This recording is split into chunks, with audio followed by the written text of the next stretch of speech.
ওদের গাড়িতে উঠ, গলা চিপে ধরে আমাকে গাড়িতে তুলে ফেলছে। আমি বলছি, আপনি আমাকে গলা চিপে ধরে কেন তুলতেছেন? আমি ধাক্কা মেরে বেরিয়ে গেছি। এতগুলো 100 জন মানুষ আসবে না, কেউ আসবে না। ওই মানুষগুলো ভুক্তভোগী কে হবে? লামসান বাজার ফ্লাইওভারের নিচে আমার সিএনজি দাঁড়া করেছে, উনি হলো সিএনজি ড্রাইভার। আমি বের হয়ে দাঁড়াইছি, পরে উনি আমাকে কিছু বলে নাই, ওনার গাড়ির কাগজপত্র নিছে। পরে আমি বলতেছি আপনি ব্যাগ চেক করেন।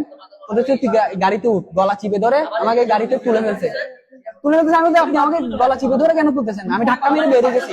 ওদের গাড়িতে উঠ, গলা চিপে ধরে আমাকে গাড়িতে তুলে ফেলছে। আমি বলছি, আপনি আমাকে গলা চিপে ধরে কেন তুলতেছেন? আমি ধাক্কা মেরে বেরিয়ে গেছি।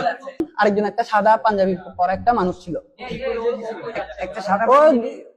ও কিছু পরিচয় দেয় না, ও মারতে ছিল একটা ফাইট দিয়ে। পরে আমি আব্বুকে কল দিছি, মোবাইল তো কারাগারি করতেছে, আমি শুধু আব্বু আব্বু করতেছি, আমার গলা চিপে ধরে রাখছিল। পরে মানুষজন ওখানে সবাই জড়ো হয়েছে, প্রায় 100-150 জনের মানুষ। পরে সবাই আমাকে আমার পরিচয় দিছে, তাও ও আমাকে মারতে ছিল ওখানে, বলতেছে তুই আসামি, তুই কথা বলবি না। তারপরে আমি পরিচয় দিয়েছি, আইডি কার্ড দেখাইছি, কোনো কিছু ইয়া হয় নাই। ও আমার ব্যাগ ট্যাগ নিছে, এখানে আনছে, এসে বলতেছে স্যার আনছি। তো আমি দাঁড়াইছি, তো ওসি আমাকে বলতেছে চোখ নিচে নামাই কথা বল। তো পরে ওনার মোবাইলে কল আসছে, কল আসার পর যখন বলছে, পরে আমাকে বলতেছে বসো তুমি। এর আগে কিন্তু আমার ওই গাড়িতে আসার সময় ওসি কে কল দিছে, বলছে ওসি বলছে নিয়ে আসতে এখানে। আমি পরিচয় দিছে, সবাই পরিচয় দিছে। পরে আনার পর এখানে ওই যে মানুষটা ছিল, ওকে ওই ছেলেবেলেদেরকে আমি আসার সময় বলছি ভাই আপনারা আসেন, নাহলে ওরা কই নিয়ে যাবে আমি জানি না। পরে ওরা সবাই ওই ছেলেটাকে নিয়ে এখানে আসছে। হ্যাঁ, প্রায় 100-150 ছেলে ছিল, তো সবাই আসছে, একজনও বাদ জানে, সবাই আসছে এখানে, সবাই আসছে, সবার নাম্বার দিয়ে গেছে সাক্ষীর জন্য। পরে যখন এখানে আসছে, ওই ছেলেটাকে এখানে দিছে এসআই শফিক আর ওই ছেলেটা এখানে ছিল, ওরা সবাই বাইরে ছিল। সুন্দর করে ওদের দুজনকে সরাই ফেলছে। না, ওসি জানিয়েছে তাদেরকে রাখা হয়েছে। রাখা হয় নাই, রাখলে কই আছে? কেউ তো দেখে নাই, ওকে আনতে বলেন, কেউ দেখে নাই, ওদেরকে সরাই ফেলছে। আর আমার কথা হলো, আমি এখানে লাইভে আপনাদেরকে ইন্টারভিউ দেওয়ার একটা কারণ, আমারটা তো হয়েছে, মানুষরা আমাকে চিনছে, আমি আল্লাহর মধ্যে বেঁচে গেছি।